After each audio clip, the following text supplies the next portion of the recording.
Hello students, welcome to my YouTube channel Bhautik Vigyan and this is Nivesh. Today we are going to learn about two important topics. The first one is resistivity and the second and the last one for today is factors affecting resistivity. Students, let's start. So students आइए जानते हैं resistivity के बारे में. क्या होता है resistivity? पहले इसका कंसेप्ट समझ लेते हैं.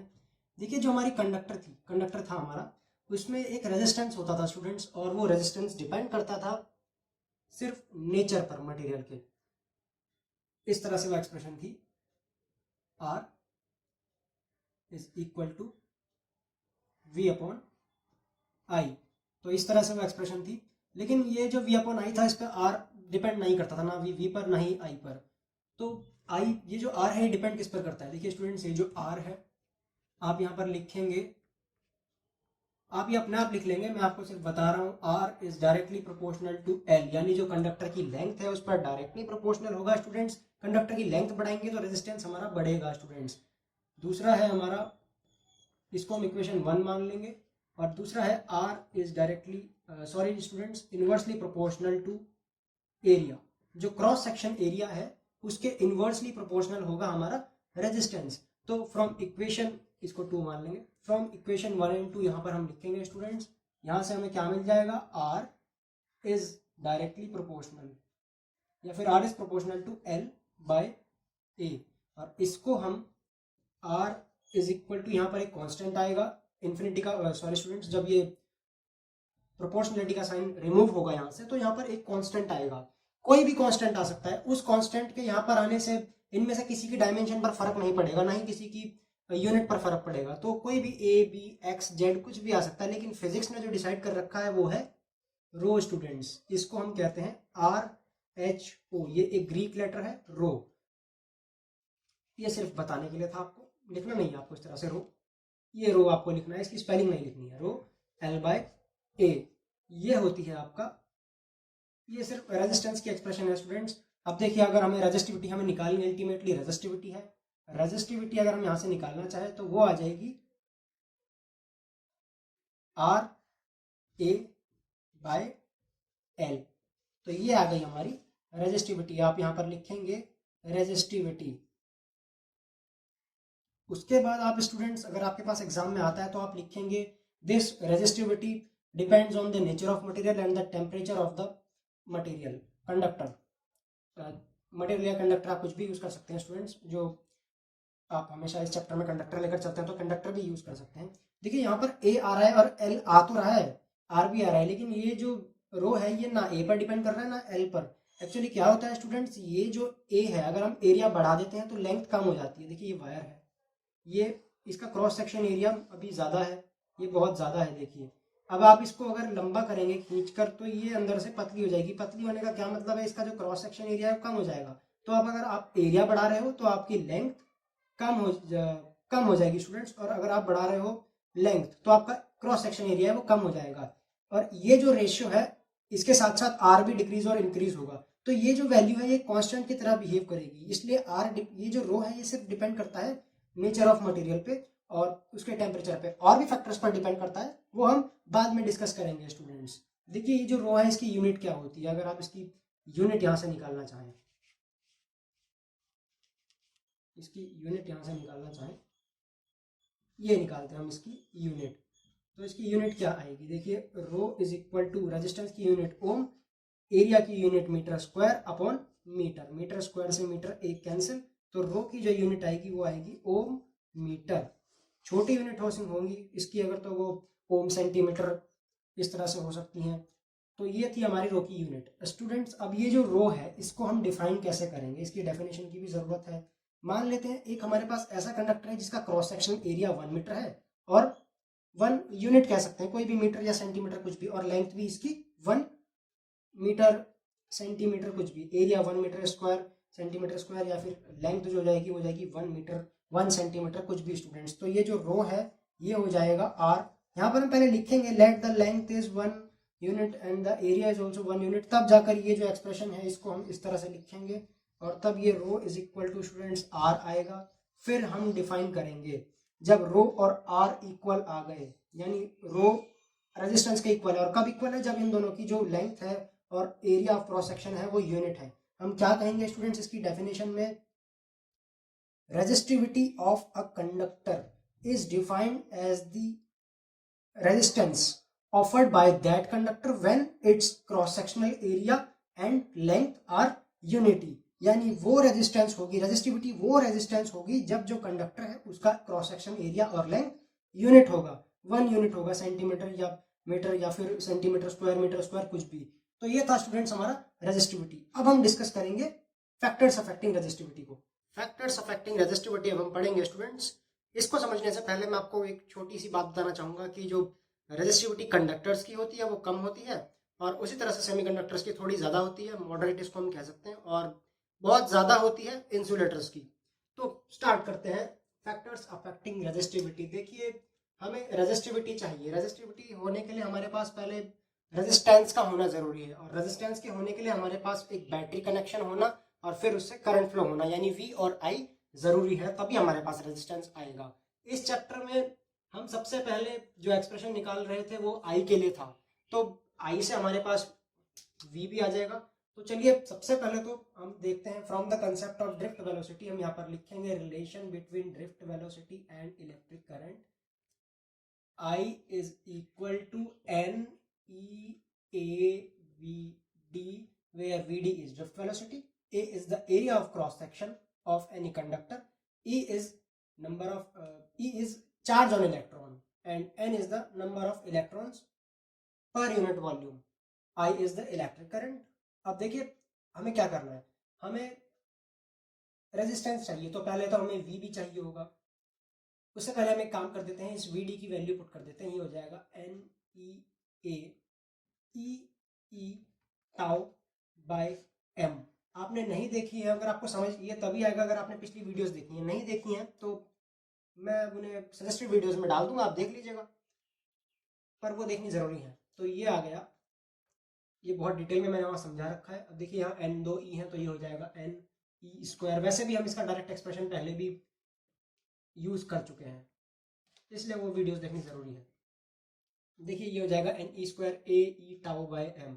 यहाँ पर VD के लिए हमने रिप्लेस किया था, यहाँ से EE टाउ बाय M, ये VD की वैल्यू है। E is again the elementary charge on electron, E is the electric field, tau is the average relaxation time, and M is the mass of electron.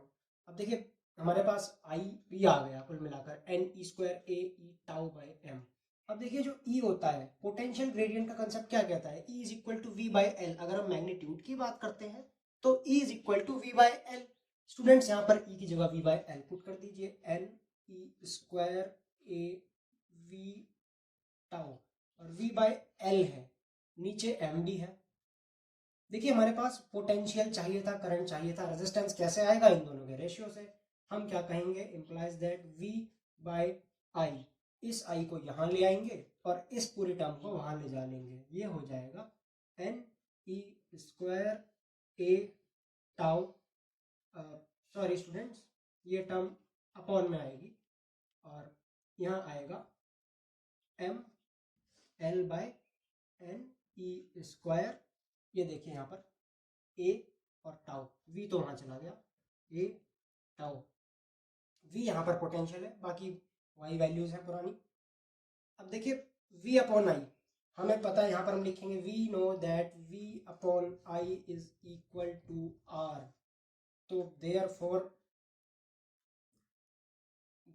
ये जो term है इसका मतलब ये है कि ये रेजिस्टेंस के बराबर होगी, M L NE²।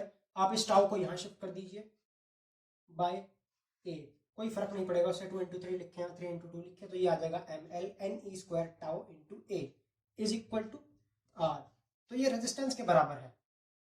अब देखिए R इज इक्वल टू क्या होता है? रो L बाय A, और यहाँ L बाय A आ रहा है, यानी ये जो वैल्यू है ये बची हुई M अपॉन NE² टाउ, ये होगी रो की वैल्यू, ये लिखना नहीं है आपको। तो यहाँ से हम कह सकते हैं कि it implies R is equal to, यहाँ से हम कह सकते हैं R नहीं, rho is equal to M NE² tau by, ये हो गई, ये रो की वैल्यू है। ठीक है स्टूडेंट्स, तो देयरफॉर हम इसे यहाँ से कह सकते हैं therefore R is equal to rho L by A and rho is equal to students R A by L। वैसे ही हमने फालतू कर दिया, हमें जरूरत थी सिर्फ कितने से टर्म की कि रो किस पर डिपेंड करता है। अब देखिए ये बात हम बाद में करेंगे, पहले एक बात मैं आपको बताना चाहूंगा। मैंने बताया था आपको इस चैप्टर में वो चीजें भी आती हैं जिनकी हमें जरूरत होती भी है, और ना चाहते वो चीजें भी आ जाती हैं जो जरूरी होती हैं। एक्सप्रेशन के बीच में हम लोग निकाल नहीं रहे होते हैं लेकिन वो आ जाती हैं।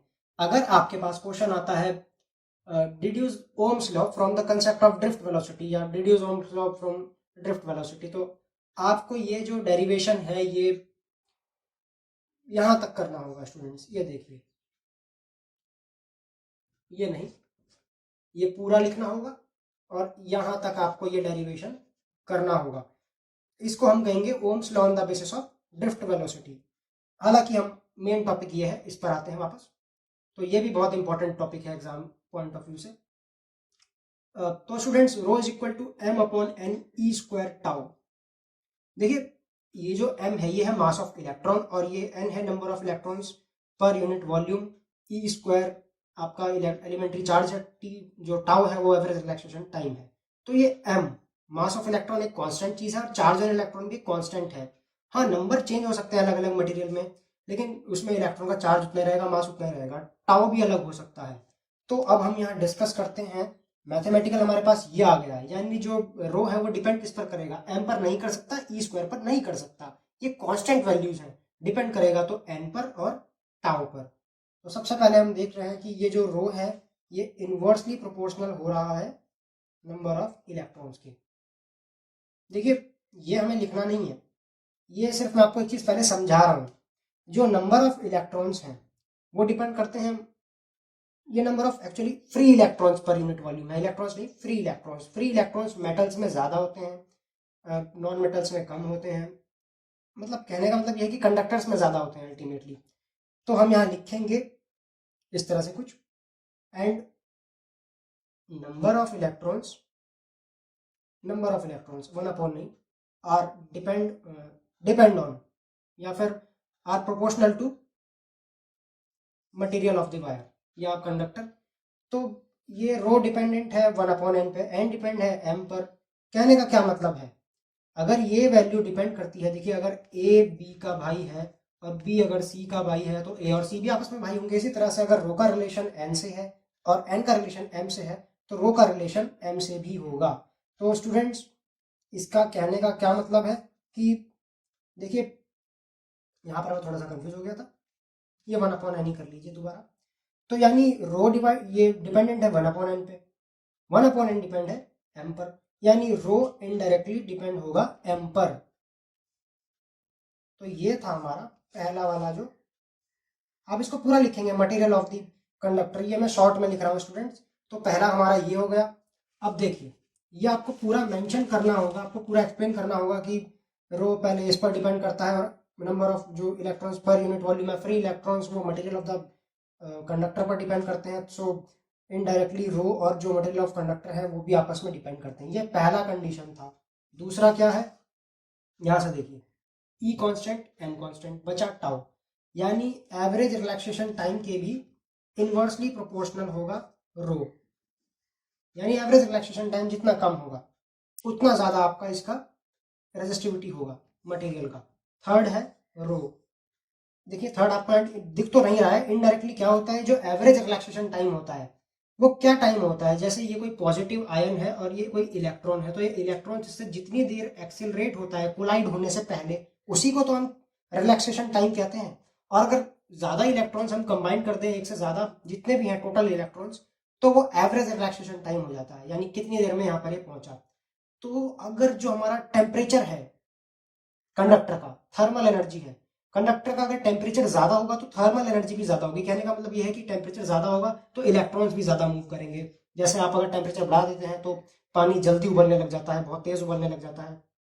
उसी तरह से जो एवरेज रिलैक्सेशन टाइम है, अगर आप पानी को या फिर आप इलेक्ट्रॉन्स को एक्साइट करा रहे हैं अब वो जल्दी मूवमेंट कर रहा है, इसका मतलब ये आपका टेम्परेचर बढ़ा है। और टेम्परेचर बढ़ने का मतलब ये है कि ये इलेक्ट्रॉन्स अब जल्दी कोलाइड होंगे। अगर ये 1 सेकंड में हो रहा था तो ये अब 0.5 सेकंड में होगा स्टूडेंट्स, यानी जल्दी कोलाइड होगा।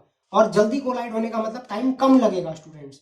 टाइम रिलेटिव होता है, आप ये बात जानते हैं। देखिए, अगर ये जल्दी कोलाइड हो रहा है, स्पीड बढ़ा रहा है, तो टाइम कम लगेगा। कहने का मतलब ये है, अगर आप दिल्ली जा रहे हैं और आप 50 किलोमीटर पर आवर की स्पीड पर चल रहे हैं तो आप देर में पहुंचेंगे, और अगर आप 70 पे चल रहे हैं तो आप तेज पहुंचेंगे।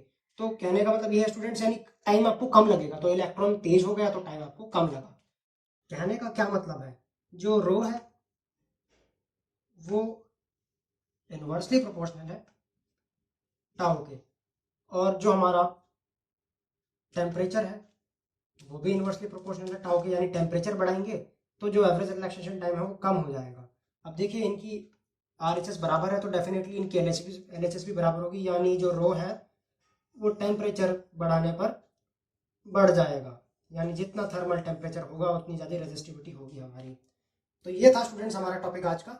उम्मीद करता हूँ मैं आपको ये टॉपिक समझ में आया होगा स्टूडेंट्स, फैक्टर्स अफेक्टिंग रेजिस्टिविटी। तो स्टूडेंट्स, कैसा लगा आपको ये आज का टॉपिक? आज का ये टॉपिक आपको समझ में आया होगा स्टूडेंट्स, तो इस चैनल को लाइक कीजिएगा, सब्सक्राइब कीजिएगा, ज़्यादा से ज़्यादा शेयर कीजिएगा। अगर आप नोट्स चाहते हैं, न्यूमेरिकल्स चाहते हैं, तो आप हमारा टेलीग्राम ग्रुप जरूर ज्वाइन कीजिएगा स्टूडेंट्स, जिसका जो लिंक है मैं आपको डिस्क्रिप्शन में प्रोवाइड करा दूंगा। वहां पर आपको नोट्स, न्यूमेरिकल्स के अलावा आपके कोई भी फिजिक्स से रिलेटेड अगर प्रॉब्लम्स होगी स्टूडेंट्स, तो वो भी सॉल्व की जाएंगी। Students, thanks for watching my YouTube channel.